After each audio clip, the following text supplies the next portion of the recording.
Good morning, ladies and gentlemen.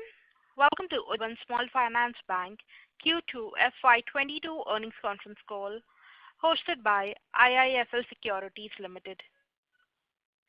As a reminder, all participant lines will be in the listen-only mode, and there will be an opportunity for you to ask questions after the presentation concludes. Should you need assistance during the conference call, please signal the operator by pressing star then 0 on your touch-tone phone. Please note that this conference is being recorded. I now hand the conference over to Mr. Alpesh Mehta from IIFL Securities Limited. Thank you, and over to you, sir. Thanks, Lizanne, and good morning, everyone, and welcome to 2Q and 1H FY22 earnings conference call of Ujjivan Small Finance Bank. From the management, we have Mr. Martin P.S., Officer on Special Duty and Head Operations, and other senior management from the company to discuss the results. Now, without much ado, I hand it over to Martin for the initial comments, and post which we will have a Q&A. Thanks, and over to you, Martin. Good morning, and welcome to our earnings call. Hope you all are safe and healthy. The first half of FY22 was fairly subdued, with Q2 witnessing gradual recovery. Early H1, the business environment was disrupted due to COVID wave 2. With economy improving post-COVID wave 2, business confidence has started building, leading to higher credit demand and improved collection, which were severely impacted in the months of May and June of this year. We are seeing a good credit demand in segments like affordable housing and MSE, as our logins are now higher than pre-COVID. In microfinance segment, the demand is picking up gradually. Overall, credit demand is picking up well. The improvement is secular across regions. South, which was the most affected by the second wave of COVID, has bounced back well, with an exception of Kerala. Among the other big states where we operate, Maharashtra and West Bengal are behind the national average. West Bengal is largely due to continued disruptions in commute as the local trains were not fully operational.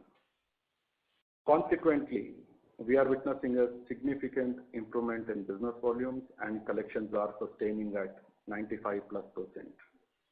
With this background, we worked on a 100-day plan, primarily focusing on 3 areas: rebuilding business volumes, improving portfolio quality collections, retaining talent.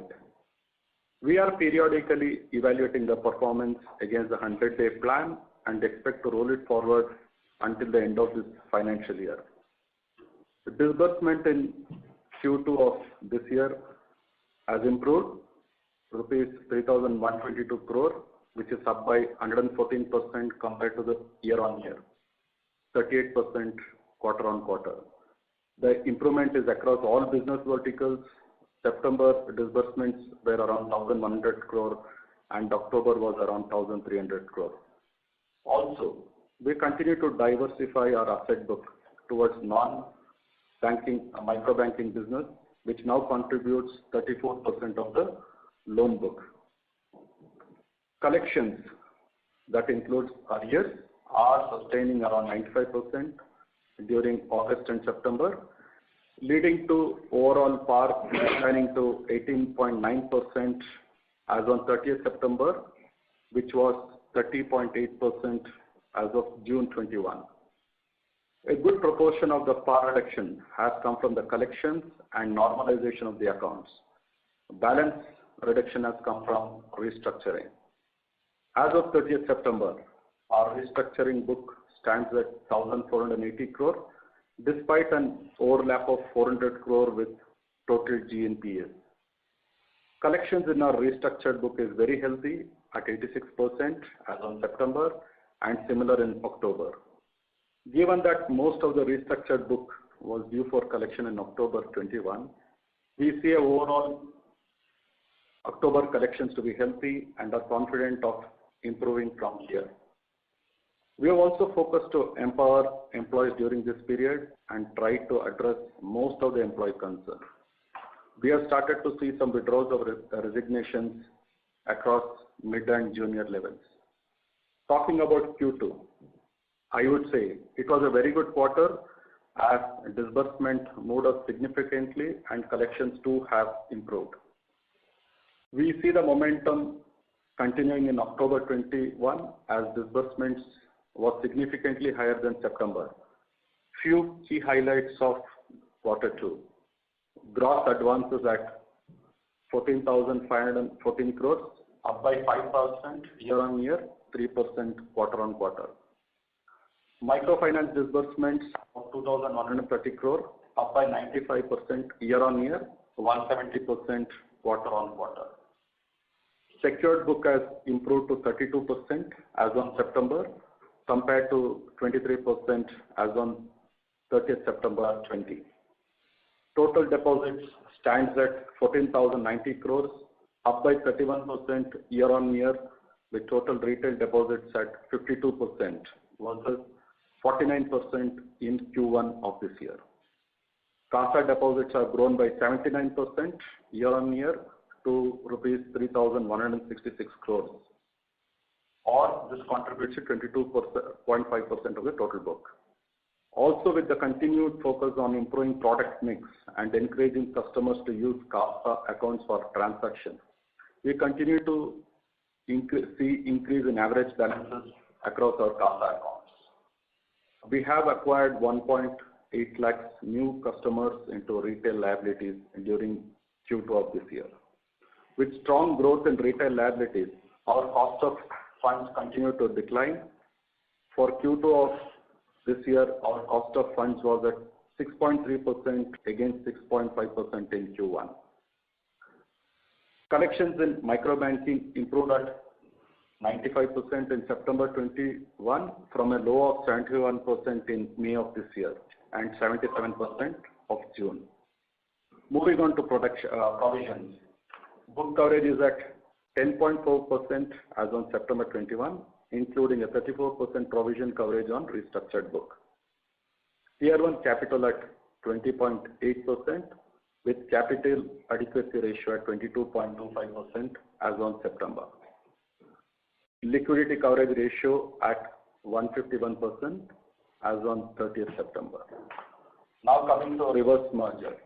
Earlier this year, RBI had informed SFBs intending to merge with promoter holding companies to approach the regulator 3 months prior to the completion of the 5 years of operation. Accordingly, the bank board has approved the scheme of amalgamation with our promoter entity UFSL. The same has been filed with the regulators. We are now in the process to get various regulatory approval. We believe the process will take around 12 to 15 months to execute. On the senior management, the board has submitted names of 2 candidates to RBI for the post of MD and CEO. Also the board is close to fill in other key leadership positions like CFO, CHRO, CTO. In fact, few have been closed, and we are delighted to mention that a few very good leaders would be joining us and adding to our overall management strength. In the interim, we would like to assure you that the bank has a strong leadership team with relevant and varied experience across banking functions and businesses. Also, we have a strong and independent board to guide our strategy and execution.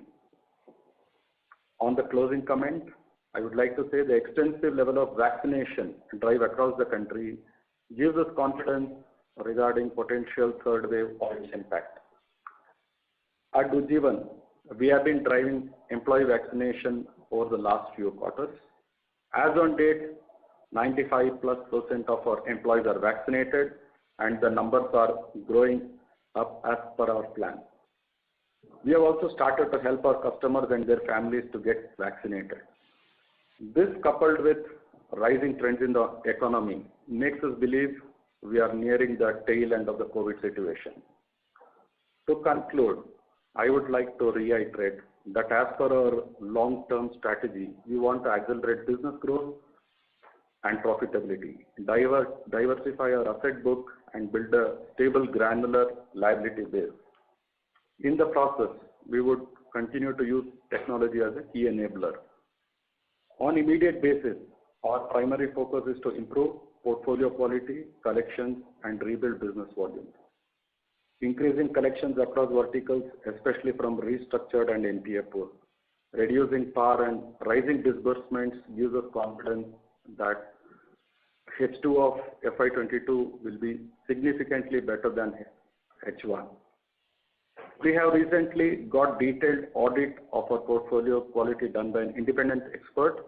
Accordingly, we have taken accelerated provisions and further strengthened collections team and overall governance level across functions. With improving business momentum, with our deep understanding of our target customer segment and focus on delivering relevant product or services with superior customer service level, we do not expect any major surprise in our business performance or any spillover impact in FY23. I would like to stop here and open the floor for question and answers. Thank you. Thank you. Ladies and gentlemen, we will now begin with the question and answer session. Anyone wishing to ask a question may please press star and 1 on your touchtone telephone. If you wish to remove yourself from the question queue, you may press star and 2. Participants are requested to use handsets while asking a question. Ladies and gentlemen, we will wait for a moment while the question queue assembles.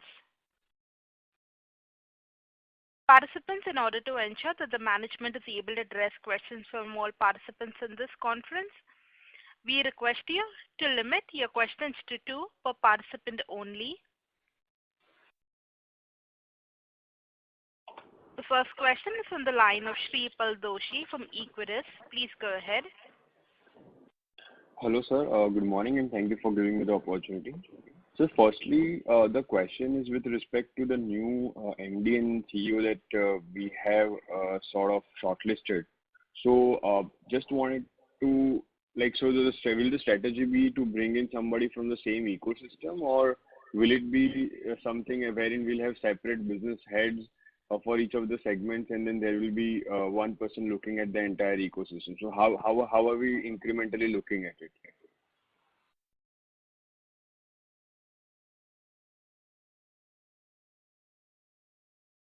Hello? From what?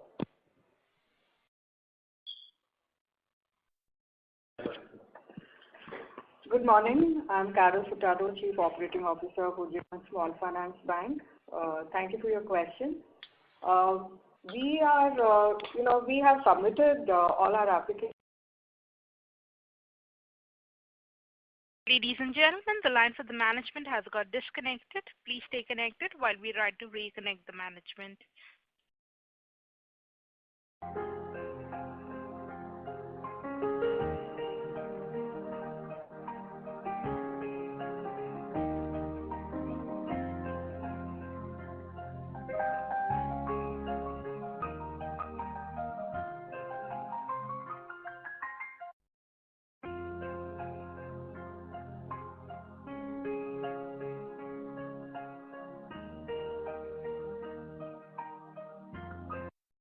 Ladies and gentlemen, thank you for patiently holding. We now have the line for the management reconnected. Over to you, ma'am.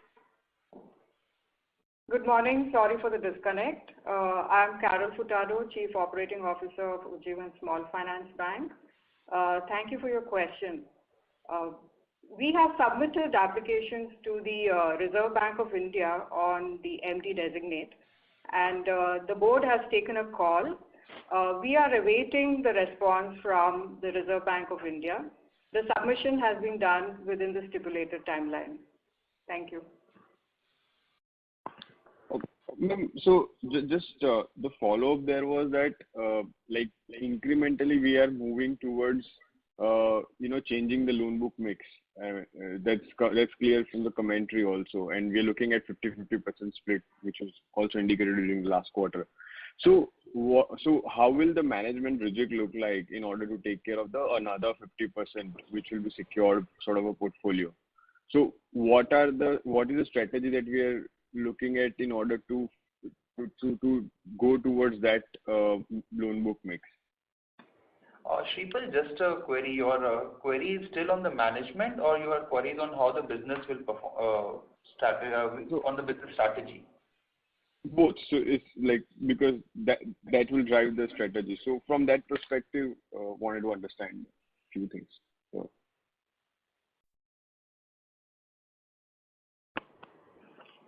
Thank you.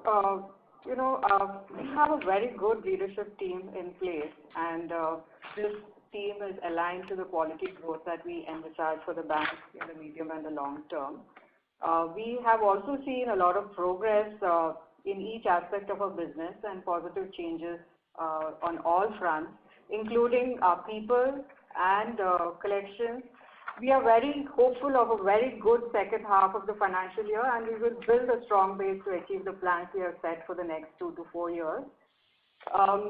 If I have to get into business vertical-wise, affordable housing, we are seeing a very good traction, especially in the last 2 months.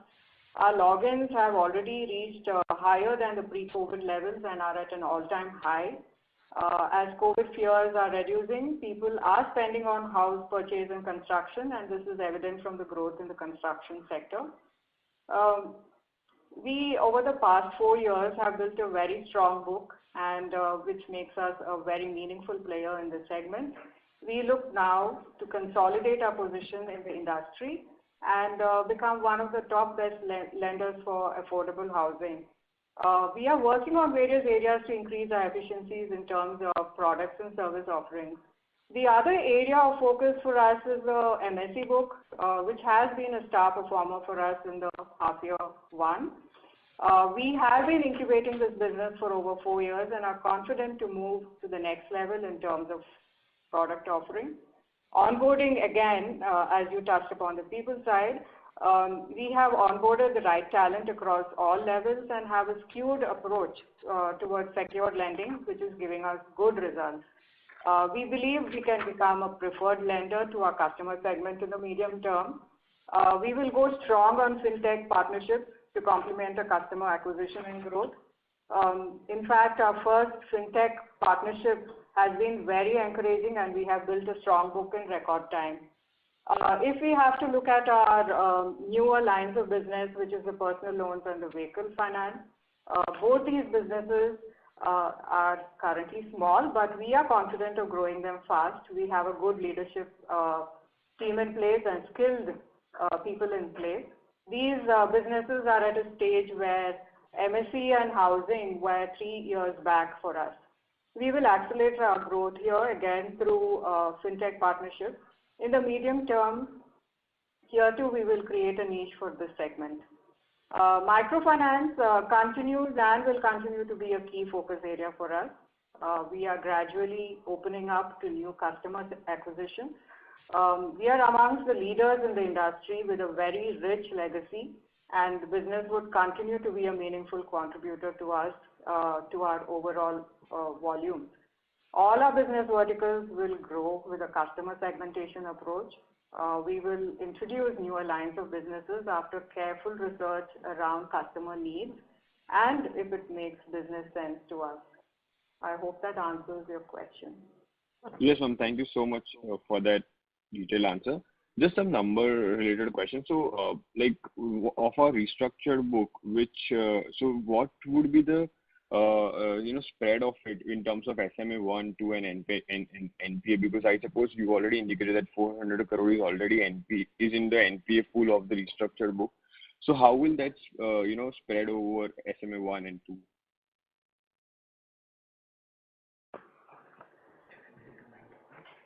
Good morning, Ashish Goel here.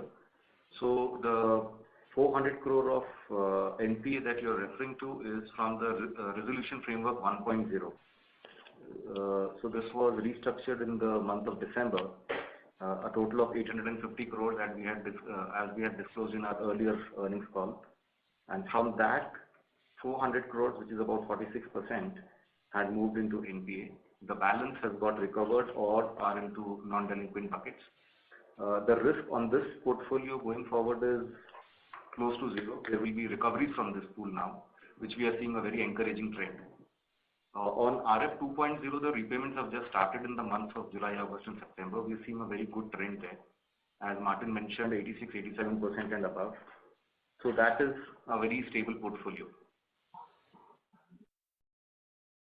Sir, so basically, if I look at it, we have overall restructured close to 1911 crore, of which broadly 400 has slipped to NPA.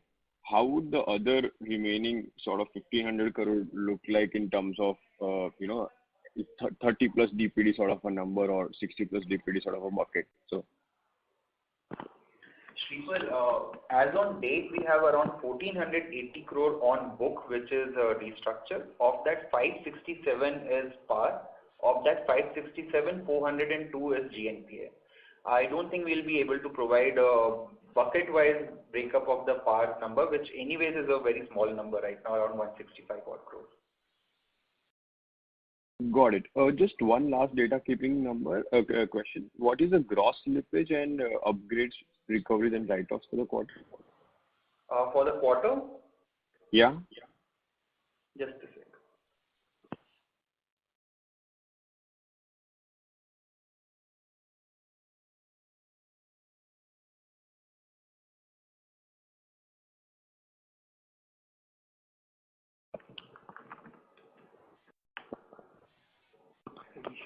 Yes, 600 is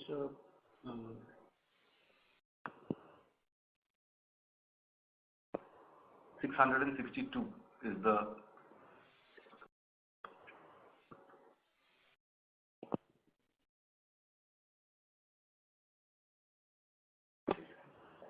gross slippage in quarter two. Okay. And the other part was with respect Mr. Doshi. Upgrades is 140. Upgrades is 140. 140, okay. And recoveries? Yes, upgrades is including recoveries. Got it. Okay, sir. Thank you so much. Good luck with the next quarter. Thank you. The next question is on the line of Arun Kejriwal from Kejriwal Research. Please go ahead. Thanks for the opportunity. Sir, congrats on an encouraging set of numbers. I wanted to understand on the digital initiative that the company has been focusing on. We have invested a lot in terms of resources on this.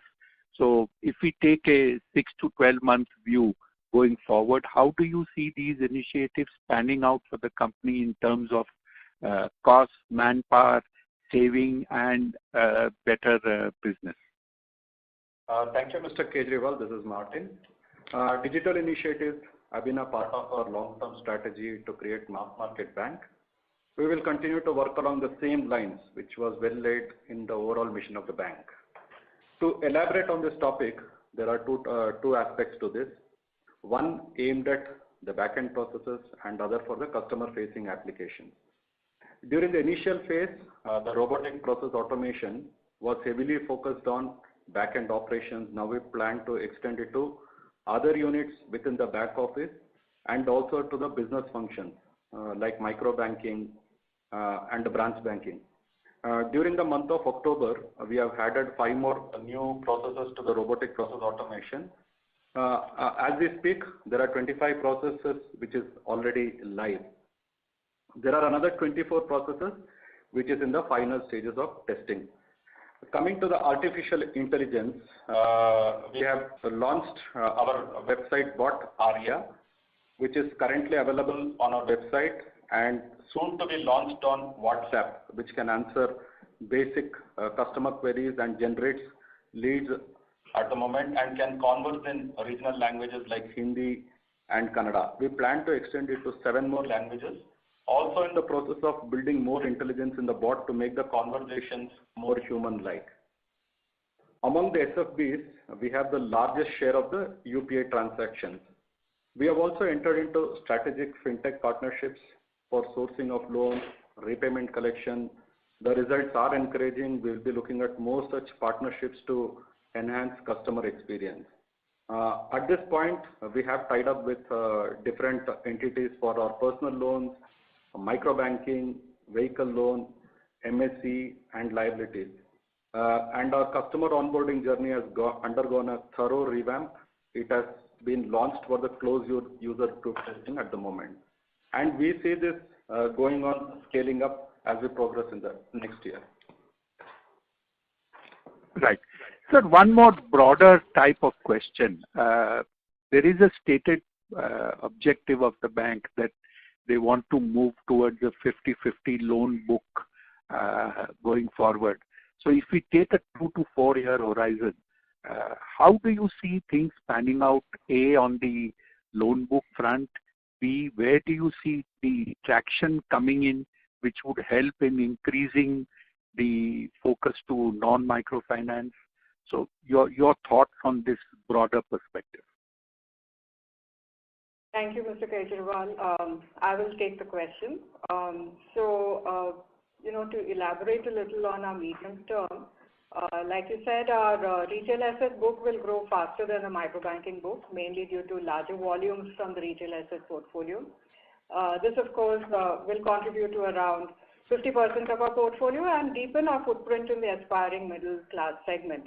I have elaborated in the first question about the details about our strategy for affordable housing, MSE, and our newer lines of businesses like personal loans and vehicle finance. Also, our microbanking will continue to be a key focus area for us, and we have also started opening up to new customer acquisition once again, now that the COVID has receded in most parts of the country.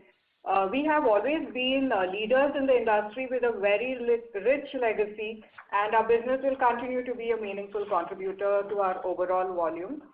All our business verticals will grow with a customer segmentation approach. Even our deposit base will get more granular, and we will increase the wallet share of our existing customers along with the quality acquisition of new customers. Our focus on solution-based approach continues, and we will accordingly create products and features which are relevant for them. Just to also touch upon what we are doing currently, I would like to highlight that we have recognized our areas of concern transparently and are working strongly on a 100-day plan with business momentum across all our business verticals. Over the last 2 months, we have seen good progress in building the business momentum. In fact, last month has been a record month for us in terms of disbursements, despite the many holidays. Actually, the festive season helped us in faster traction, and our incremental overdues are also showing an improving trend. Like I said earlier, we have a very good leadership team aligned to the quality growth we envisage for our bank. And based on the progress in each aspect of our business and the positive changes we are seeing on all fronts, including our people sentiment and increase in our collection efficiencies, we are confident of a very good second half for the financial year. On this strong base, we hope to achieve our plans that we have set for the next 2 to 4 years. Thank you. Thanks, ma'am, for that elaborate question. I'll join the queue for any other questions. Thank you. Thank you, sir. Thank you. The next question is from the line of Vivek Ramakrishnan from DSP Mutual Fund. Please go ahead. Good morning and festive seasons. Greetings. My questions are all around the GNPA and collections. I've noticed that the cumulative collection efficiency has gone over 100%. So do you expect a strong pullback of GNPA in the current quarter? Do you get a sense that this has peaked? There are also specific problems that you have cited in states like West Bengal, transport issue, and Maharashtra political issue. Is there some resolution of these issues that is going to help accelerate the recoveries? Thank you, Ashish here. So, to answer your question on GNPA, yes, as you suggested, there will be a peaking out, and we've seen a very, very good traction in Q2 after the reopening of the economy. Post the lockdowns eased out, there has been a very, very solid rebound on collections. We are getting incremental collections over and above the month dues, month on month. So the GNPA, as we see, will peak out sometime now. and there should be some recovery. We've put a very solid infrastructure on ground so that recoveries from NPAs start accelerating from here onwards. We would also like to state that there has been, a very good progress on the SARFAESI action on secured assets that we have initiated in Q2, that we should see results happening Q3 onwards. So we should see some good recovery from NPAs. As far as your query on the specific states are concerned, I think West Bengal we are seeing some traction as the local trains are now starting soon, or they've already started. They've already started now. Maharashtra is a slow process, and we had limited our exposure as a strategy to areas which are less politically active in Maharashtra. However, the state has always been a laggard since the COVID has been there. So we are seeing the recovery in Maharashtra continues to be slow. However, having said that, in the month of October, the collection efficiencies reached around 92%, which is more or less reaching the national average now. So though slow, but steadily it's moving up. Excellent, sir. Just one follow-up question on the same nature. Do you see that the customer cash flows have improved significantly? I know they might be having some lags, but is there hope that the worst is over for your customer base? So, in the last 2 or 3 months, we have seen that the non-delinquent pool has remained very steady. So our incremental overdues has come down to less than 1%. Our NDA collection efficiency has steadily improved. In Q2, it was 98.7. In going forward, we see a trend going even better than this. It is the NPA pool which is now starting to give us some recoveries, and therefore, overall, as we see, the collection efficiency will continue to trend upwards. Excellent, sir, and good luck to the team. Thank you, Vivek. Thank you. The next question is on the line of Renish Bhuva from ICICI Securities. Please go ahead. Yeah, hi, good morning. So 2 questions. So one is on the provision side, on the P&L. If you could provide the, the breakup of the provision for NPA and restructuring.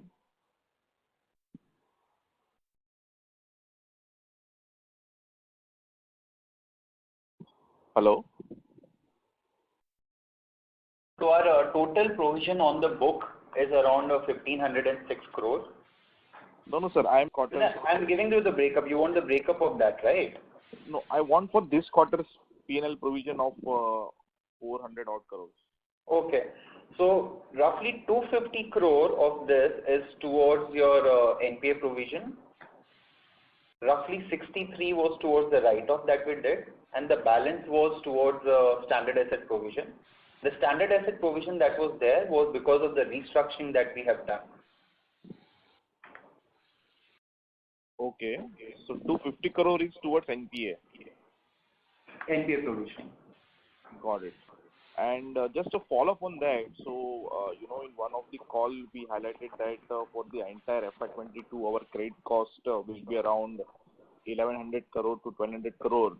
So post this, review done by the third party, which led to the accelerated provision in Q2, does that guidance remains intact, or you would like to revise that upward or downward? Renish, the guidance was given after the credit quality audit done by the independent expert, and that guidance included all the corrective action plan that the management had put through. Got it. We are happy to say that we are the evaluation or the performance on that corrective action plan is up to the mark. Got it. And just last question on the collection side. So till September, there has been a steady uptrend in the collection. But in October, in few of the verticals like MFI and housing, the dip in collection in October. So what is happening there? I mean, is this something one should not look at very deeply? Renish, it is largely because October across the country there were a lot of holidays, be it east, west, south, across the country because of Navratri, Durga Puja and other holidays. there were a lot of non-working days which impacted collections. However, if you look at the absolute number of collected, which is in line with September, so there's actually not really a dip in the collection. And also, given what Ashish already mentioned in one of his remarks, a lot of restructured pool came for collections in the October month. Despite that, the overall collection is in line with September, which is a very healthy trend.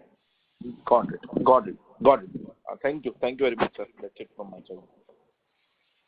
Thank you.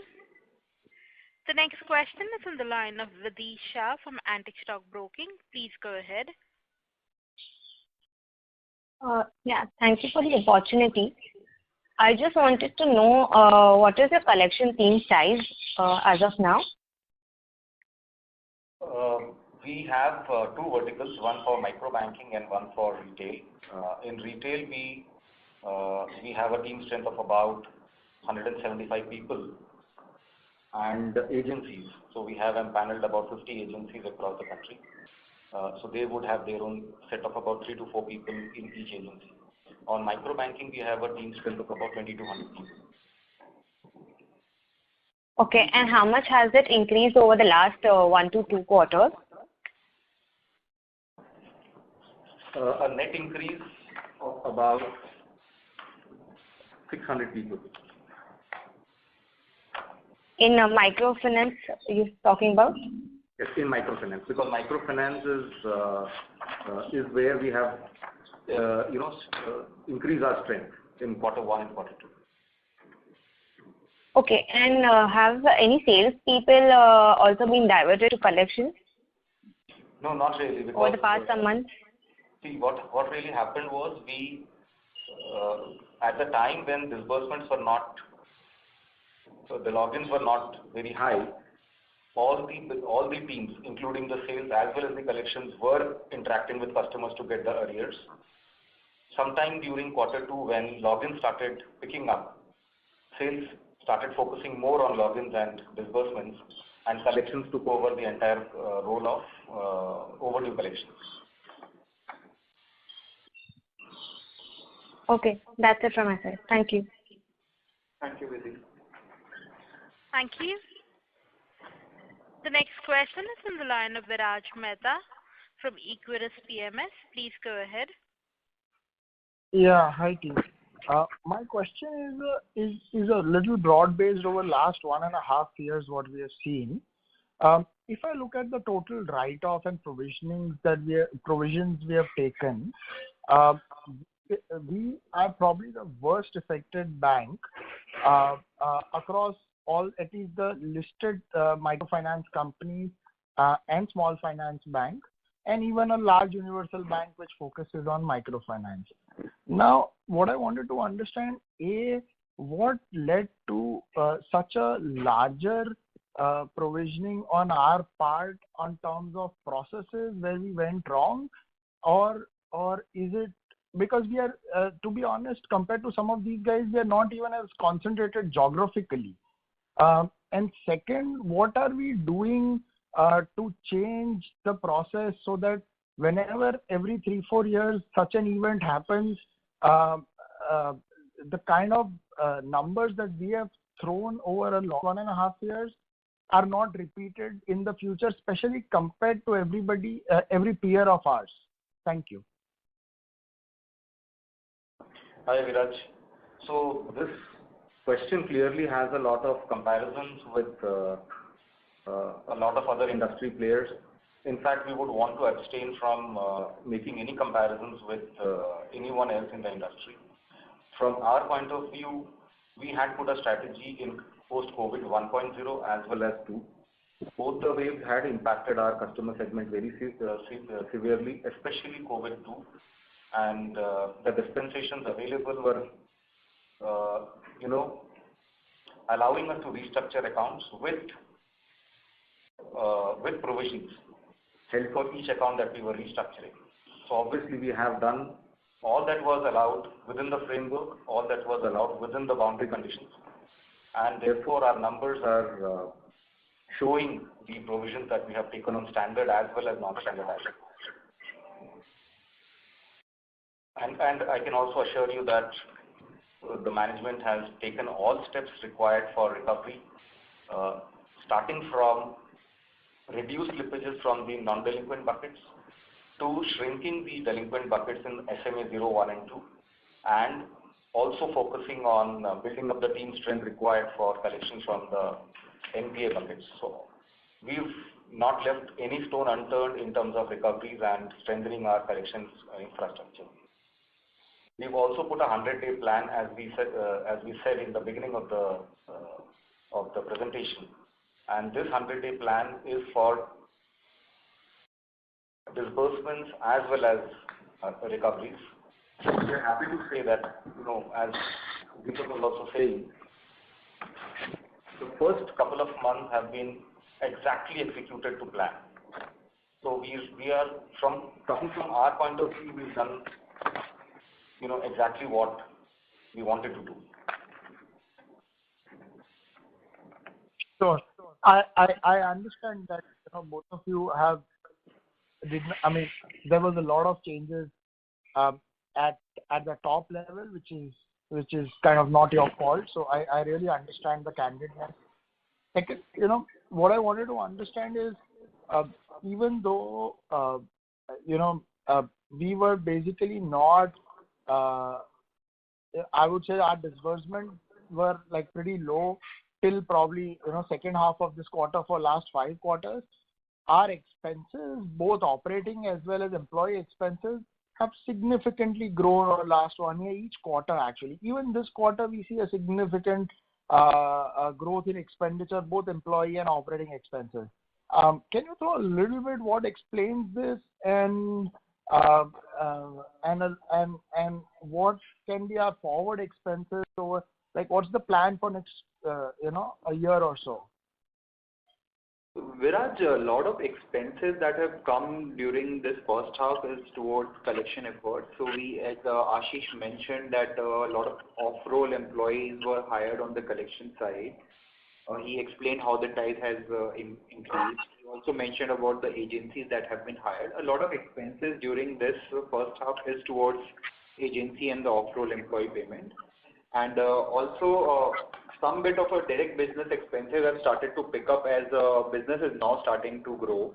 And that is in line with how variable expenses will go. So that has led to the increase in the cost to income ratio, which you have rightly pointed out. And also the income is subdued because of increased GNPA level, which does not allow us to recognize the interest income. Even versus June, the GNPA has gone up by 200 basis points, which led to further de-recognition of interest income. So that is the reason why cost to income and other expense ratios are looking a little higher side. However, we can say that with the given plan that we are working on, things will fall in place by the time we are about to end the year. So I wasn't talking about the ratio. I was talking about absolute numbers which have gone up significantly, especially over quarter. Just last, sorry to interrupt, Viraj, your voice is breaking up. Sure, sorry. So just one last thing. We have been a shareholder of the holding company and the bank for 4 years now. We would really appreciate. We had Sumit on the call last time, kind of explaining the problems that we were going through. Would have really appreciated him also being on the call, especially when we are seeing this transition happening. Once we have the MD and the CEO, it's great. It's just a suggestion, and I hope we do well going forward. Thank you so much. Thank you, Viraj.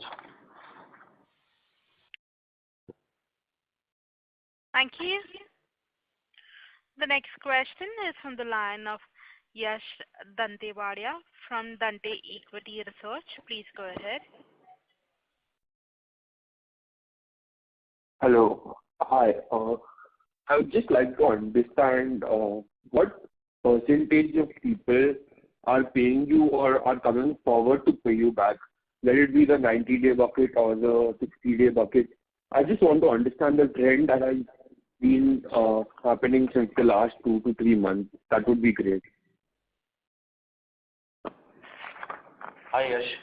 So when we were going through Q1, the COVID-2 wave, we had done a little research with a set of customers, and we found that almost 60% of the customers had seen a severe impact on their incomes. In Q2, we have seen that about 6 to 7% of our customers have regularly said that they are not in a position to pay. And this is broadly the number that we are also seeing reflecting in our slippages. Most of the customers seem to have bounced back. There has been a good trend of repeat customers taking further loans, which is a good indicator of customers, starting to revive their incomes, revive their livelihoods. So that gives us confidence that most of the customers are actually past their, the impact which they had on their income. In terms of geography, customer segment, we have not seen any lag other than a couple of geographies where the lockdowns were extended or where, as local trains not functioning or things like that. But most of the other segments seem to have bounced back quite well. Also, what kind of measures are you taking to keep our management intact, especially the junior and the mid level and the senior level? I want to understand what measures are you taking to make sure that the employees are retained.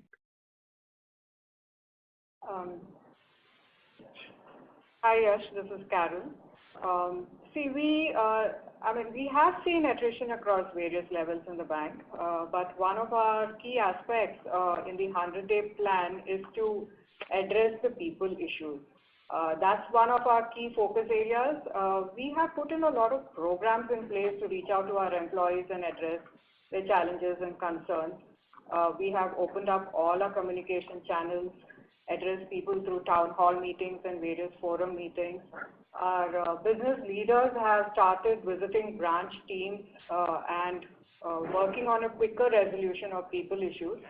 We have also ensured that jobs are aligned to people skills and made minor tweaks in job responsibilities and in the organization structures. Few of the hygiene requirements were immediately addressed to ensure people focus on schools. And achievements are applauded across the country. So we are seeing early signs of positive trends where our people are revoking their resignations and staying on with us. The attrition at the leadership level is due to personal reasons. We have started the recruitment process and have shortlisted few positions and closed a few positions, as was addressed in the initial speech by Martin. We are very happy with the people quality that we are attracting from the market. But that said, we have a very strong internal leadership team in place who are very well capable of taking forward the strategy for the bank. Hi, Karen. I just have a follow-up question on what you just said. So, is it for me to understand that the resignation trend is over? I mean, is that what you're seeing on ground? Yeah, people have been withdrawing their resignations. We have been able to give them a lot more satisfaction in the roles. And now, since the economy is rising, we do not envisage any surprises. And our book is now very well understood. We have taken a lot of steps to ensure that we have recognized our areas of concern transparently. We have seen a lot of achievements in the last 2 months, and we are seeing progressive results. So the board is also very close to filling up key leadership positions like the CFO, CHRO. This was addressed in the inaugural speech. And we are also delighted to mention that we have very good leaders who would be joining us and adding to our overall management strength. So we do not envisage any surprises in the future. Okay, ma'am. Thank you. So, ma'am, also from the write-off that we've taken in the last, let's say, 6 months, what percentage do we see like people coming back and paying from our write-offs alone? I mean, if you can throw a number of how the trend has been in the last 2-3 months. Yes, it is too soon to give a number of what percentage of people will come back and pay. However, like Ashish mentioned, there is a the trend that is happening right now, right? Obviously, you will have a So there is a significant focus on increasing the collection from the NPA pool. As of now, what we can say is roughly 1/3 is the collection efficiency from the NPA pool, and we are focusing on improving it month on month. Thank you so much. I'm really satisfied with all my answers. Good luck, all the best to all of you. Thank you. The next question is from the line of Jay Mundra from B&K Securities. Please go ahead. Yeah, hi, sir. Sir, ma'am, thanks for the opportunity. The question is on provisioning coverage. And I think the context that we had that, I mean, in the last call or maybe the last 2 calls, the bank intended to increase the provisioning coverage just in anticipation of, let's say, not so great outcomes. If I look at it this quarter, the provisioning coverage has actually declined. At the same time, if I were to see the write-off that we have done in the last 6 quarters since the beginning of the pandemic, we have had somewhere around 1,700 odd crores rise in the GNPA. The only write-off that we have done is only 165 million or maybe 10% of the rise in GNPA. So the write-off itself seems less. On top of that, the provisioning cover again looks low, and it is lower than last quarter. If I were to add the entire provisioning of around 1,500 crore on the entire PAR book, the number would be even lower. And this is coming in the context that the bank wanted to have a very decent level of provisioning.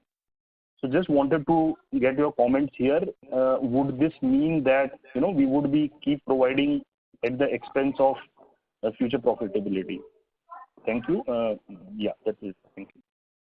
Jay, just a bit of disconnect. When you say that the provisioning coverage has gone down versus June, I would highlight that as on June 30th, the provision PCR was at 75%, and as of September, we have maintained the PCR at 75%. However, the book coverage has gone up from around 8% as of June to 10.4% as of September. So that is what we meant when we said that we want to increase the provisioning overall. Versus September last year, if you compare, yes, definitely overall provisioning coverage, all that would look a little lower. Provisioning coverage last year was 86%. However, if you look at the pro forma basis, that was 71%. Last year, there was no NPA pool where you would actually compare, so that would not really be a good comparison. No, so I am looking at the specific coverage only. So if I look at the gross NPA at 1,700 crores and net NPA at 685 crores, the provisioning, the way, specific provisioning coverage would be... Sorry, Jay, I'll correct you here. So 1,700, the GNPA number is correct. Your total provisioning on the book is around 1,500 odd crores, of which 1,026 or 1,028 is NPA provisioning plus 250 crore of floating provision is there. So the net NPA is 435 crore. The number that you are mentioning of 635 crore is probably an error that was there. So please look at it as 435 odd crore. Okay, but sir, in the last call also you had said there was an exchange filing which said that floating provision of 250 crores is a part of PCR. Right. Yeah. So I think that will be the same this quarter also. Yeah, that is the same this quarter. Floating coverage is part of the PCR. So PCR has been maintained where it was last quarter. However, the overall book coverage has been increased by 2.4%. Okay. Okay, sir. Thank you. Thank you. The next question is on the line of Deepak from KIFS. Please go ahead. Yeah, hi. Can you hear me? There's a lot of background noise from your side. Yeah, it's better now. Yeah. So on 30th, the board has approved merger plan, reverse merger plan, and I have observed on 29th itself the price was of 20% or so. So it shows that there is somebody is passing insider information. So how the board is planning to take such things seriously, because 30th the publication was there on 30th, whereas the price increase was there on 29th itself. And how you guys are planning, because this shows that there is a lack of control on insider information. Thank you. Deepak, I would highlight that we got the RBI letter in the month of July, and post that in our August communication and every communication post that, we have maintained that 1st November is the date when we are eligible to file with RBI, and we would try and stick to the timeline. So the bank went ahead with the timeline, and how market reacted basis our earlier communication and recent communication is as per how market participants behave.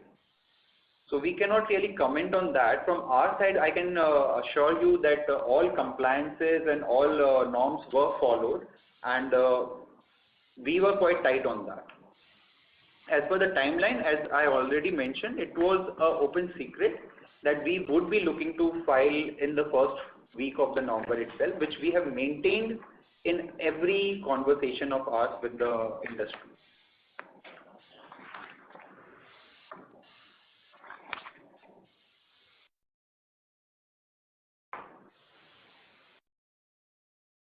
Deepak, are you done with the question? Hello, Deepak. There seems to be no response from the current participant. Ladies and gentlemen, that is the last question. I now hand the conference over to the management for the closing comments.